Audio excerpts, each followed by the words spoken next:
नमस्कार, आप देख रहे हैं प्राइम वन भारत। मैं दुर्गेश शर्मा। महाराष्ट्र के नागपुर में हिंसा के बाद पुलिस ने शुरू किया फ्लैग मार्च। 50 से ज्यादा को किया गिरफ्तार। आपको बता दें कि औरंगजेब की कबर हटाने का मामला चल ही रहा था। इस बीच दो गुटों के बीच विवाद शुरू हो गया। महाराष्ट्र के उपराष्ट्रपति एकनाथ शिंदे ने मीडिया को अपना बयान दिया।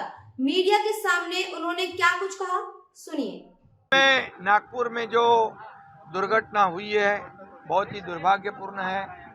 जो आगजनी हुई है, जहाँ पर कई लोग 2-4 हजार लोग इकट्ठा होकर जो समाज कंटक थे, उन्होंने कई घरों को वहाँ पर मोमिनपुरा है, महाल एरिया है, चिटनीस पार्क है, यहाँ पर इकट्ठा होकर लोगों के घरों को लक्ष्य कर दिया, टारगेट कर दिया, पथराव किया, आगजनी कर दी, वहाँ की गाड़ियाँ जलाई और एक ऐसे जगह पर उनकी गाड़ियाँ 100-150 पार्क होती थी, वहाँ मोमिनपुरा में एक भी गाड़ी खड़ी नहीं थी। इसका मतलब ये होता है कि ये पूर्व नियोजित साजिश थी क्या? इसकी भी पुलिस तफ्तीश कर रही है। पुलिस के ऊपर ये तो लोगों के ऊपर हमला किया ही, लोग तो बाल बाल बचे। पुलिस आ गई, फायर ब्रिगेड आ गई, उनकी गाड़ियों को भी लक्ष्य कर दिया, उनको भी टारगेट किया। इसमें 4 डीसीपी लेवल के अधिकारी घायल है, उनको पत्थरबाजी कर दी, उनके ऊपर हथियार से हमला किया है। 30 पुलिस कर्मचारी घायल है। पुलिस जो कानून व्यवस्था बनाए रखने का काम करती है, पुलिस शांति और अमन बनाने का काम करती है, उनके ऊपर हमला करना, इसका मतलब कानून पर हमला करना और कानून को हाथ में लेना है। और इसलिए ऐसे समाज कंटक जो है, ये जो दो समाज में दूरी निर्माण करना, विद्वेष फैलाना, अशांति फैलाना, कम्युनल राइट करना, ये सब सोचकर समझकर जो काम कर रहे हैं समाज कंटक, उनको बिल्कुल बख्शा नहीं जाएगा। उनके ऊपर कड़ी कार्रवाई की जाएगी। स्वयं मुख्यमंत्री बार बार इस घटना का जायजा ले रहे हैं। पुलिस विभाग पूरी तरह इसकी रूट तक जाएगी, इसके पीछे कौन है, क्या राजनीति है, और किसी को भी छोड़ेगी नहीं, कड़ी कार्रवाई करेगी। बाहर से क्या आपको लगता है जांच में क्या लोग बाहर से आए थे, पेट्रोल पंप का इस्तेमाल किया था क्या? इसमें कई लोग बाहर से आए थे, ऐसा पुलिस का कहना है, वहाँ के लोगों का कहना है। और वो पत्थर तो फेंके ही, हथियार भी चलाए, लेकिन पेट्रोल बम भी फेंके। पेट्रोल बम बनाना ये तो पूरी तरह ऐसे तुरंत होता नहीं, तो ये पूरी साजिश है। और ये साजिश नाकाम करने के लिए पुलिस जाती है, पुलिस पर हमला होता है। ये तो बहुत ही दुर्भाग्यपूर्ण घटना है और इसलिए बिल्कुल उनको बख्शा नहीं जाएगा। जो भी इसमें है उसको कड़ी से कड़ी कार्रवाई की जाएगी। और मैं ये भी कहूँगा, वहाँ की जनता को अपील भी करूँगा कि पुलिस काम कर रही है, पुलिस तफ्तीश करेगी, जो गुनाहगार है उसको छोड़ेगी नहीं, लेकिन पुलिस को सहयोग करके वहाँ शांति बनाए रखने का मैं अपील करता हूँ। औरंगजेब की कब्र जो है सर, औरंगजेब की कब्र पर आपका रुख क्या है पहला, और बतौर राज्य सरकार क्या उस कब्र को तोड़ा जाए या ना जाए, आप लीगल कंसल्टेशन लेंगे क्या अपनी पावर में? देखिए, ये औरंगजेब कौन है? ये औरंगजेब कौन था? ये क्रूर शासक था। ये कोई संत था क्या? कोई महात्मा था क्या? ये हमारे महाराष्ट्र के ऊपर आया हुआ दुश्मन था। ये महाराष्ट्र का दुश्मन, देश का दुश्मन था। उसने हमारे मंदिरों को तोड़ा, मंदिरों को ध्वस्त कर दिया, माँ बहनों की इज्जत लूटी। यहाँ पर हमारे छत्रपति धर्मवीर संभाजी महाराज को धर्म छोड़ने के लिए अनन्वित उनका अत्याचार किया। 40 दिन उनकी खाल उधेड़ दी, गरम पानी डाला, गरम तेल डाला, नमक छिड़क दिया, आंखों में गरम सलिया घुसा दी, उनकी जबान नोच दी, उनकी नाखून नोच दिए। इतने कितने अत्याचार किए, फिर भी हमारे राजा झुके नहीं। औरंगजेब जीत कर भी हार गया, लेकिन हमारे राजा मरकर बलिदान कर कर भी जीत गए। और ऐसे औरंगजेब ये देशद्रोही है और इसलिए उसका समर्थन करना मतलब उसको बढ़ावा देना, इसका मतलब भी देशद्रोही है, देशद्रोही होगा। और इसीलिए कब्र तोड़ने को लेकर कोई लीगल कंसल्टेशन बतौर राज्य सरकार आप लेना चाहेंगे? आप सीरियस हैं उस चीज को लेकर? बिल्कुल। देखिए, ये जनभावना है, ये कलंक है। जब ब्रिटिश सरकार ने यहाँ पर आक्रमण किया था, ब्रिटिशों के कई यहाँ पर जो वीटी स्टेशन आपने देखा, विक्टोरिया टर्मिनस, छत्रपति शिवाजी महाराज हो गया, काला घोड़ा हो गया, किंग एडवर्ड्स का स्टेच्यू हो, कई ऐसे उनकी जो पहचान हो। तो जो आक्रमणकारी है उनकी पहचान, इसका मतलब है वो कलंक है। और उसी तरह ये तो बहुत जुल्मी आक्रामक था। ये महाराष्ट्र का ये जुल्म करने वाला ऐसा आक्रमण किसी ने भी नहीं किया होगा, अन्याय अत्याचार। और जो लोगों की भावना है वो गलत नहीं है। और इसीलिए इसमें जो आंदोलन करते हैं वो आंदोलनकर्ता जो है, जो छत्रपति शिवाजी महाराज, संभाजी महाराज के गौरव में अभिमान आंदोलन करते हैं।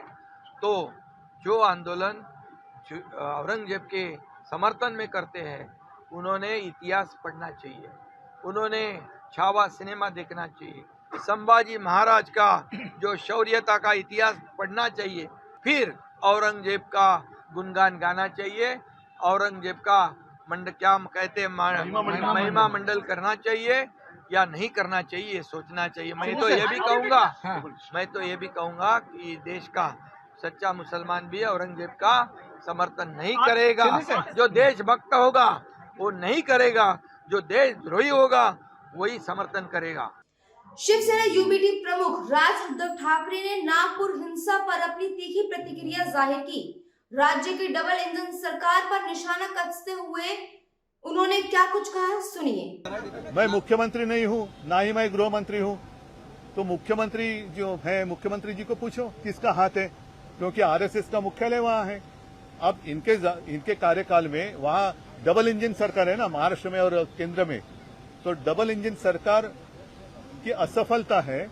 और अगर ये सरकार असफल है तो इन्होंने इस्तीफा देना चाहिए। सर, भाजपा ने कहा ये हिंसा है जो ये साजिश की ओर इशारा करती है, साजिश की ओर इशारा करती है। किसकी साजिश है, किसकी साजिश है?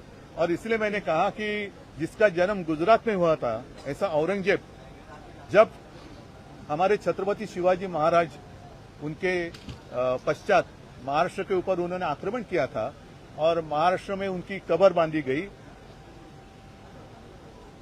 बार बार कहना ठीक नहीं, लेकिन सच्चाई है कि गुजरात में जिसका जन्म हुआ था वो औरंगजेब महाराष्ट्र के खिलाफ, छत्रपति शिवाजी महाराज जी के खिलाफ जो महाराष्ट्र में आए थे, वो वापस आगरा नहीं जा सके। तो आप 400 साल पुरानी बात आप निकाल रहे हैं तो निकालो और इमीडिएट जो भी वहां उनकी कब्र है उखाड़ डालो। लेकिन उस वक्त चंद्रबाबू नायडू और नीतीश कुमार जी को जरूर बुलाइए। जिस तरीके से बयान मिनिस्टर्स और मंत्रियों द्वारा आ रहे थे, कौन से बयान, क्या बयान? जो लगातार औरंगजेब का मुद्दा छेड़ रहे थे, नीतीश राणे हो, राजा हो, क्या लगता है कि प्रमुख कारण बना इस पूरी हिंसा के? नहीं, मैंने कहा ना कि उन्हीं की सरकार है ना, चिल्ला चिल्ली नाटक ढोंग क्यों कर रहे, नाटक क्यों कर रहे? जाओ मोदी जी के पास। और जो बुलडोजर यूपी में चला रहे थे, वैसा बुलडोजर चलाओ ना, किसने रोका है? अगर ऐसी बात है तो भाजपा ने अपने झंडे से हरा रंग निकालना चाहिए। बिल्कुल, अगर भारतीय जनता पार्टी बीजेपी को हरे रंग से कुछ तकलीफ है तो उनके झेंडे पर जो हरा रंग आहे वो उन्होंने हटाना चाहिए। तुम्ही आमच्या भगव्याला कलंक लावण्याचा प्रयत्न केला, शिवसेनेचा भगवा जो शिवछत्रपतींचा भगवा आहे त्याला कलंक लावण्याचा प्रयत्न केला आणि तुम्ही आम्हाला हिंदुत्व शिकवता। तुमच्या झेंड्यावरचा पहिला हिरवा काढा, ठीक आहे? हो, तेव्हा एकनाथ शिंदे हे मोदींच्या कचरा डस्टबिनमध्ये होते, आम्हाला कळलंच नाही। चला, धन्यवाद। जय महाराष्ट्र। वहीं दूसरी ओर मुख्यमंत्री फडणवीस ने लोगों के बीच शांति स्थापित करने की अपील की। चलिए सुनते हैं। नागपुर के महल इलाके में जिस प्रकार से तनाव की स्थिति निर्माण हुई, ये बहुत ही निंदनीय है। जिस प्रकार से कुछ लोगों ने पत्थरबाजी की है, पुलिस पर भी पत्थर फेंके हैं, ये बिल्कुल गलत है। मैं स्वयं इन सारी घटनाओं पर नजर रखकर हूं। मैंने पुलिस कमिश्नर को ये कहा है कि कानून व्यवस्था बनाने के लिए जो भी कड़े से कड़े कदम उठाने की आवश्यकता हो वो उठाए जाए और शांति को बनाया जाए। अगर कोई दंगा करता है, कोई पुलिस पर पत्थर फेंकता है, कोई समाज में तनाव निर्माण करता है, तो ऐसे सभी लोगों के ऊपर कड़ी से कड़ी कार्रवाई की जाए। और मैं सभी को अपील करता हूं कि नागपुर एक बहुत ही शांति प्रिय इस प्रकार की नगरी है, यहाँ की शांति भंग न हो, इस प्रकार से सभी लोगों ने व्यवहार और बर्ताव करना चाहिए और कोई भी अगर इस प्रकार से तनाव निर्माण करने का प्रयास करेगा तो उसके ऊपर बहुत कड़ी कार्रवाई की जाएगी। आदित्य ठाकरे ने अपना बयान दिया, उनका सीधा निशाना पीएम पर, कहा कि सीधे पीएम को पत्र लिखो, वे पुरातत्व विभाग को आदेश दें कि कब्र हटाई जाए। उन्होंने क्या कुछ कहा, चलिए सुनते हैं। आप मेरी रिएक्शन पूछ रहे हैं नागपुर की घटना पे, लेकिन मुझे ये जानना है कि मुख्यमंत्री कार्यालय से क्यों ना कोई रिएक्शन आई जब अफवाहें फैलने लगी थी। जब भी किसी शहर में ऐसी घटना होती है, और ये तो खुद मुख्यमंत्री का शहर है, स्वयं उनका शहर है, मुख्यमंत्री भी है, वो गृह मंत्री भी है, और ये अनुमान लगाया जाता है, मैंने भी सीएमओ काफी नजदीक से देखा है, कभी भी ऐसी घटना होती है तो पहला रिपोर्ट सीएमओ को आता है, सीएम के मोबाइल फोन पे आता है, होम डिपार्टमेंट भी आता है, दोनों डिपार्टमेंट्स उनके साथ है। क्या उनको पता नहीं था ये होने वाला है? मेरा अंदाज यही है कि भाजपा को महाराष्ट्र का मणिपुर करना है। मणिपुर में अगर आप देखें तो पिछले 1 साल से जैसी बातें हो रही है वैसे ही दंगे हो रहे हैं, किसी ना किसी को जलाया जा रहा है, किसी को मारा जा रहा है। क्या आज वहाँ इन्वेस्टमेंट जाएगी? क्या कोई पर्यटन जाएगा? नहीं जाएगा। और यही उनको महाराष्ट्र का करना है, यही हाल उनको महाराष्ट्र की करने हैं। और जहाँ जहाँ भाजपा को शासन चलाने नहीं आता है वहाँ दंगे भड़काते। पिछले 3 महीनों का जो आकलन है आदित्य जी, पिछले 3 महीनों में अलग अलग मुद्दे उठाए गए, आपको लगता है नागपुर में जो घटना हुई है वो उसका एक आज ही मैं कहीं पढ़ रहा था कि वियतनाम जो देश है काफी छोटा है हमसे भी, पॉपुलेशन में छोटा है, साइज से छोटा है, लेकिन 3 गुना ज्यादा उनकी इलेक्ट्रॉनिक इंडस्ट्री हमारे देश से है। हम हमारा देश शक्तिशाली समझते हैं, लेकिन आज जो भाजपा करना चाहती इसी शक्ति को तोड़ना चाहती है।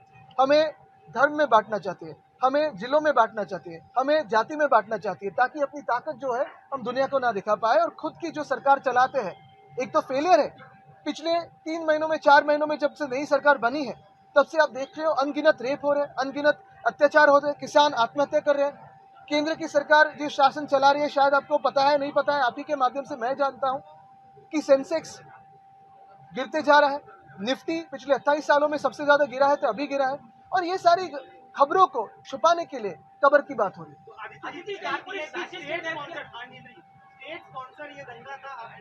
स्टेट इंटरवीन नहीं कर रहा है, इतना मैं जानता हूं। और स्टेट को कोई एलिमेंट है स्टेट में जो ये दंगे पसंद करते हैं, लेकिन इसमें मरता है वो आम आदमी मरता है।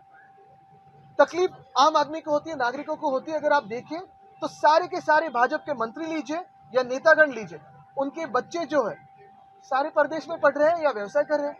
क्यों ना हमारे युवा वैसे कर सकते हैं?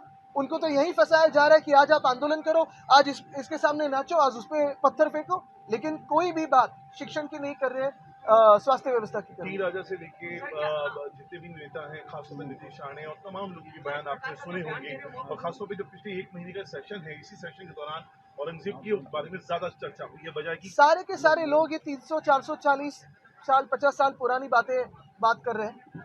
सरकार उन्हीं के हाथों में। अगर कब्र को खोदना है, कब्र को तोड़ देना है, तो प्रधानमंत्री महोदय फोन लगा सकते हैं, एएसआई को आदेश दे सकते हैं। लेकिन ये ना करते हुए ये सारी नौटंकी मूवमेंट करनी है उनको, ताकि अपनी बात चलती रहे। और देश की जो किसानों की बात है, महिलाओं की बात है, युवाओं की बात है, आम नागरिक की जो पीड़ित है, जो त्रस्त है, उनकी बातें उन्हें ना सुनाई दे। जो अबू आजमी ने जो स्टेटमेंट दिया था उसकी वजह से कल जो क्लैशेस है, ये तो बी टीम है उनकी, मैं कब से कह रहा हूँ। और ये तो बातें बढ़ती जाएगी। जैसे ही अभी अगर आप देखें तो अर्बन लोकल बॉडी की चुनाव नजदीक आएंगे तो उनकी ए टीम, बी टीम, दूसरे राज्यों से बी टीम, बहुत सारी एक्टिविटी की जाएगी। बजरंग दल का प्रोटेस्ट था, विश्व हिंदू प्रोटेस्ट था, ऑल ओवर महाराष्ट्र था, पुलिस का बंदोबस्त भी था। तो आपको लगता है कि ये जो राइट्स हुए कि इंटेलिजेंस फेलियर है? नहीं, मैं तो कहता हूँ ये प्रोटेस्ट के बदले जाओ, कब्र को तोड़ दो। लेकिन भाजपा के नेताओं के जो बच्चे परदेश में पढ़ रहे हैं या व्यवसाय कर रहे हैं, उनको उस प्रोटेस्ट में आगे रखो, क्योंकि केसेस होने वाले हैं वो हमारे युवाओं पे होने वाले हैं। भड़का भड़की जो हो रही है वो हमारे युवाओं में हो रही है। ये इनके बच्चे सारे जो है परदेश में मजा कर रहे हैं। और एक बात, इसमें प्रोटेस्ट की जरूरत ही नहीं है। ये सारा मामला प्रधानमंत्री महोदय के हाथों में है। एआईएसआई को आदेश दे और कब्र को निकाल दे, 1 दिन में मामला खत्म हो सकता है। सरकार की फेलियर है, इंटेलिजेंस को क्यों ब्लेम करें हम? Thank you. आदित्य जी, मराठी में अब देखना ये होगा कि महाराष्ट्र के नागपुर में चल रहे हिंसात्मक दंगों और विरोधों का क्या परिणाम आएगा। इसी तरह की देश दुनिया की खबर के लिए जुड़े रहिए प्राइम वन भारत के साथ। धन्यवाद।